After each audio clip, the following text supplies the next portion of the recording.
So I think it's probably time to we pull the band-aid off now, don't we? Yeah. So this is the bit where it's going to get probably a bit weird, a bit heavy, but we're just going to run with it. It's all good.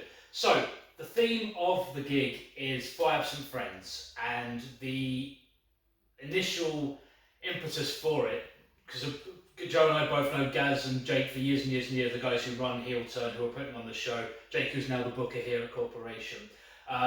So talk about the fact that a lot of these bands kind of tend to look out for each other, support each other. We all do the thing of making sure we upsell other bands when we play on shows, even if it's Weststreet Live on a Monday and you're the only people there. Done enough of those. But one of the mainstays of that was a good friend to many by the name of Dario. Unfortunately, 2 years ago now, we lost Dario. Dario sadly took his own life. It was shit, quite frankly. I'm not going to try and be eloquent about it. It was a shit time. It was the 5th of November, so that's now what I remember Fireworks Day as. So make of that what you will. So yeah, how do we kind of tiptoe this conversation? I don't think we can. I know I've talked about it a lot. I know a lot of the bands who are playing, a lot of the musicians in those bands talk about it a lot. But Dario was one of those people. He came to, and I do mean this, every show, and he watched every band, and he had pretty much everyone's merch as well. Yeah. So after it happened, his parents came over from Italy, and one of the things that came up was we were in the Dove having a bit of a kind of a commemoration, if you will, and I was explaining a bit about kind of Dario's presence in the scene, and I was like, well, he's seen his band this many times, and this band, and this band, and this band, and this band, and I don't think there's anyone who would question his dedication to the scene, or just what a top dude he was. But say for Absent Friends, while Dario's digital stimulus, there are other people that unfortunately have taken a similar path, and I think it's safe to say that everyone who's there and kind of invested for that kind of reason will have their own people to think of. Like we were talking a bit about beforehand. So in terms of our local scene, we've people like Owen from 100-Year-Old Man, people like Alexis from Wet Nuns, people like Ant from Dead Hearts, all people unfortunately who've taken a similar path and left a similar, I know it sounds cliche, but a similar hole in their respective scene, their respective bands. And again, there's no sugarcoating, so I'm just going to jump straight into it. And obviously, unfortunately, Dario wasn't your first trip around this kind of thing. No. Unfortunately, like one of my closest friends, Dave Ingram, who many people have known from either his band Vindicator UK. He was always annoyed having to put the UK on the end of that because there's no band called Vindicator. But he also had multiple other projects. He had Nefasterous, which was a variety of different guests coming on to do which I was one of them. Yeah. Which I was really proud to do. Dave, and he did Full Fresh Assault as well in Wakefield, which was like an ongoing sort of yearly festival for a while. He did a lot of, if I remember rightly, he did a lot of press stuff as well. He was doing a lot of review kind of things. Yeah. He was a brilliant journalist. Like and I'm saying that's writing is kind of my thing. It's what my degree's in. So I can very objectively and critically sort of say that he was a good writer and was a very comic writer as well. Yeah. Which was great for some of the positive reviews he did. Sometimes got him into trouble. The negative. He was always known as being like quite opinionated, but like at least quite funny with how he was. But I met Dave years ago. I remember when I finished university in 2008. I'll tell the story actually because this is great. I just started working for Supertram, and I was stood at a bus stop on Angel Street near where the near where the Dove and Rainbow is. So that's where the Argos used to be. And I was stood there in like my stagecoach uniform and everything. I've got black metal badges on my tie and stuff like that. And this guy, in like September, and it's a warm September day, is walking down the road with a guitar slung around him, wearing a leather jacket and sunglasses. And he sees me and starts making a beeline towards me. I remember going, "Oh, who's this twat?" And he came up and he asked me where like Yellow Arch rehearsal studios were. And I knew where it was, and I told him, and he told me about his band's MySpace and whatnot. Oh, now we're really dating ourselves. We really are, yeah. And then I ended up actually going and looking on it, realising I needed a singer, and I actually volunteered. And I ended up, that band never went anywhere, but I went and met up with him in the Dublin Rainbow. Yeah. And we just became, great friends. Yeah. And so from 2008, like all the way through to when he died in 2019. Yeah. Just absolutely sort of thick as thieves, really. Yeah.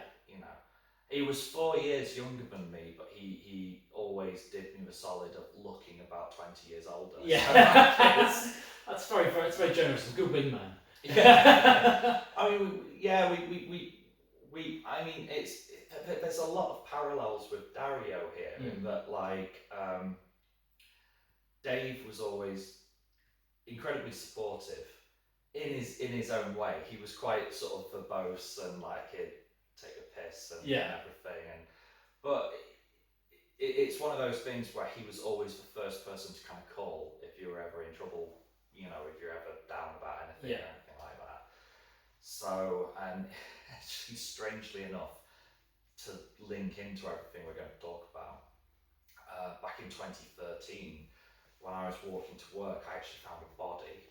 I found a young lad who had hung himself in the woods, which has always sort of stuck with me. It's 10 years ago now, but I remember everything about that day. And the weird thing was when it happened, anything that I thought that I might do in a situation like that, which is just things that you hear about on the news, or a dog walker found the body or something. You never think about the person too much. When it actually happened to me, everything just kind of turned into affirmative action, and I kind of dealt with it as I should have done. And then I even carried on, went to work, and came home again, and then sort of dealt with it internally, sort of gradually over.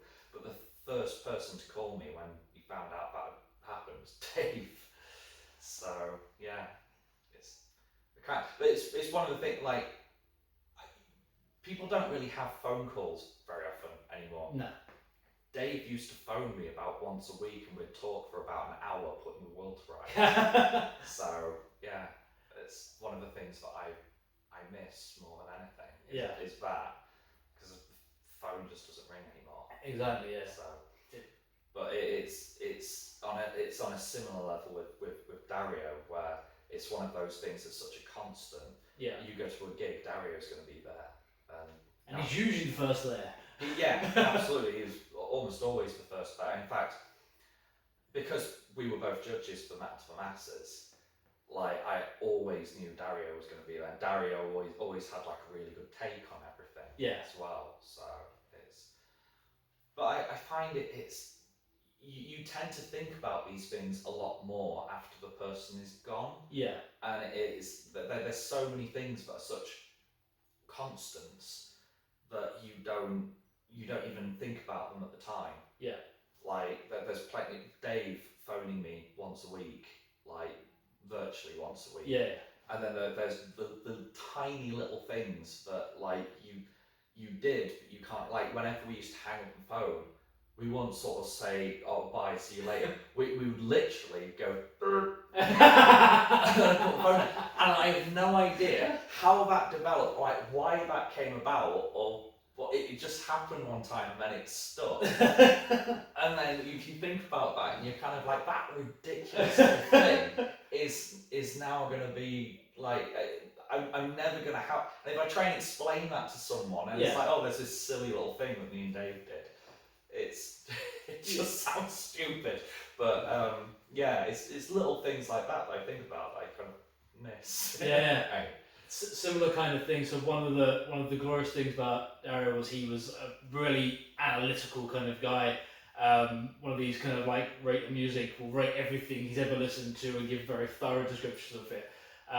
But one of the glorious things would always be either before the set or after the set, he would tell you how many times he'd seen you now, where this ranked within that, and what his favourite song was. So I won't do Darren. I do a Darren impression, but I'm not doing it in the context of this video. I'm like, Paul, that was like the 10th time I've seen you, and I think it was the second or third best, and the first song was my favourite, Uraj. I'm like, that's amazing, Darren. Thank you. I think you were in my show. Yeah, he was. Yeah, couldn't be more active, and I presume it was similar because I knew Dave, obviously not to the same extent, but I imagine when what happened, there was a similar kind of outpouring of from different pockets. Because as you say, like with Darry, he kind of went across so many different bands. Same thing with Dave, he was kind of connected with so many different people. Yeah. And there was, I guess, there's a sense of coming together. The strange thing that happened when that happened with Dave, like I remember the day, and I remember getting the weird thing was that it was my ex-girlfriend's birthday, and I was actually going to go out and see her because I'm still really good friends with her. Yeah. So like I just we hang out every now and again, and nature of her job, I don't get to see her very often. Yeah.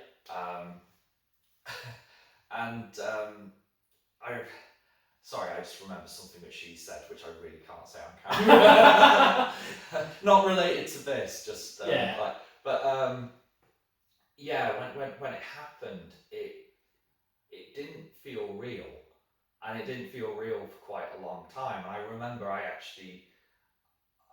went out and I saw a couple of friends that day, and then I saw her like a little bit beforehand, and she was just kind of like making sure that I was all right and everything, and I was just kind of like, yeah, I'm fine, really. It was like, I think I'll get into the aftermath in a second, but just to kind of explain the build up. Unlike with Dario it was a real shock because I don't think any of us saw it coming. No.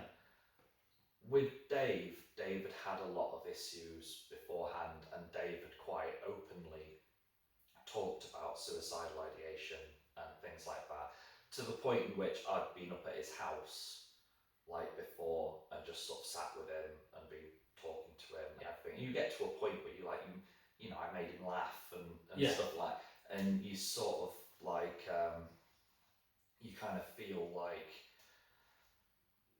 things are improving because sort of on the surface things are looking a bit better and everything. So I got myself into like a false sense of security, I think, where I was kind of like, if he was going to, he probably would have done. Yeah.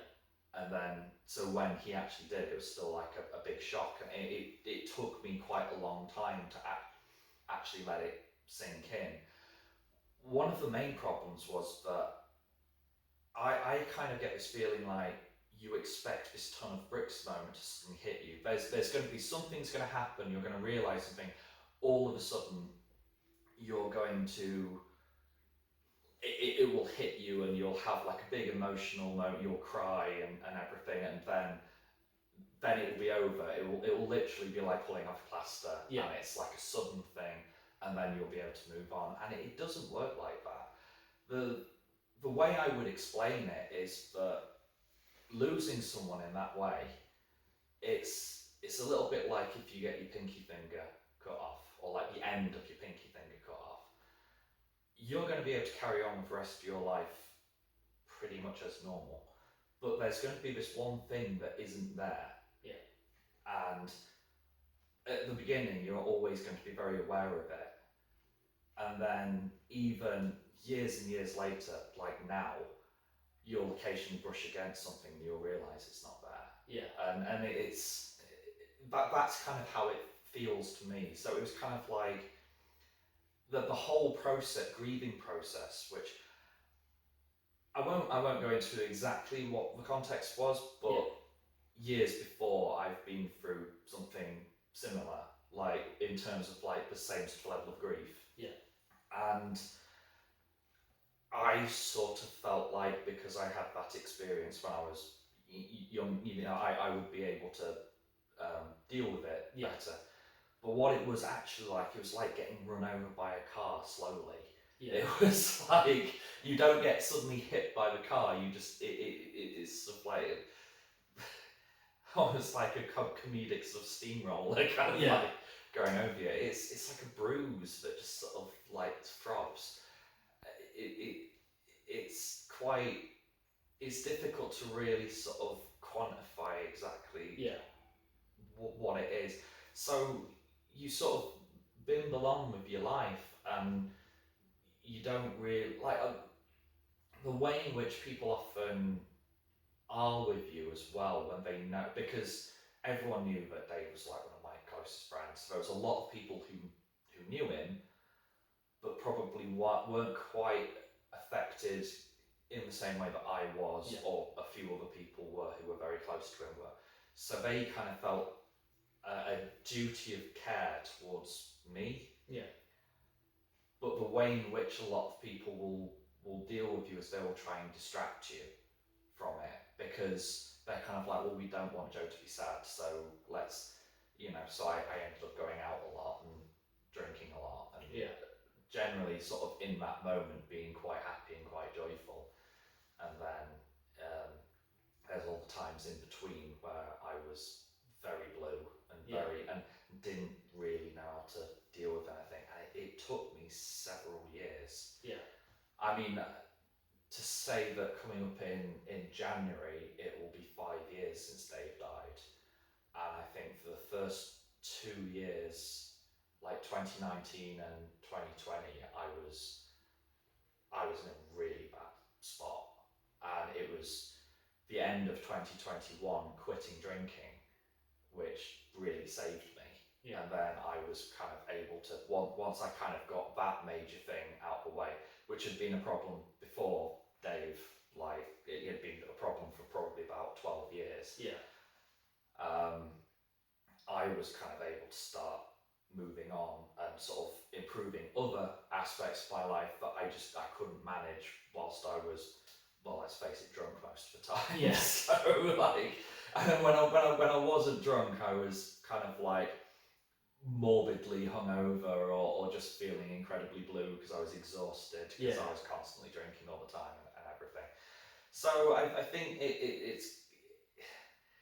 it's good to kind of understand the grieving and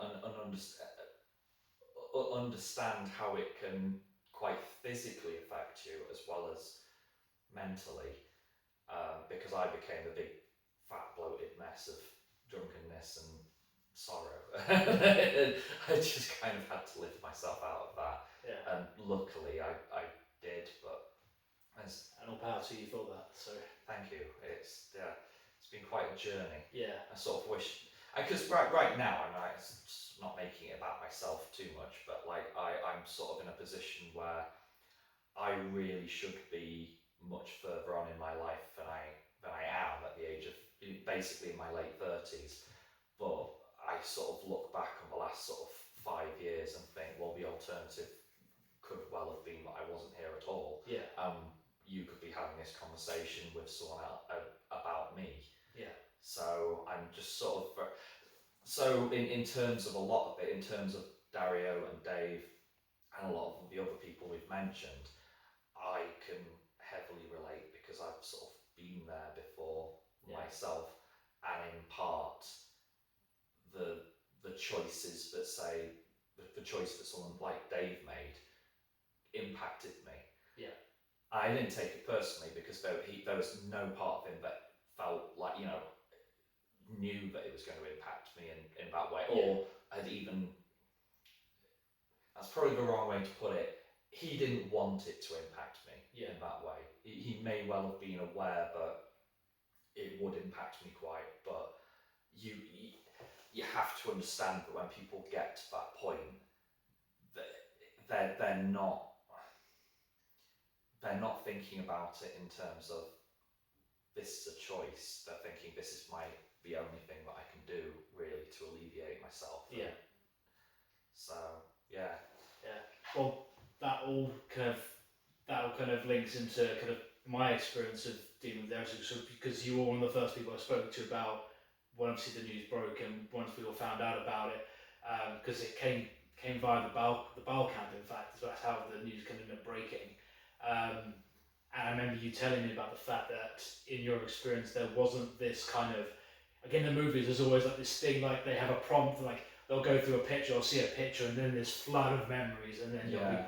but it's not like that. It just sits there, and sometimes it's louder, sometimes it's quieter. That's been my experience of it. So we're a good 2 years since Dario, and it's not an understatement to say I think about him every day.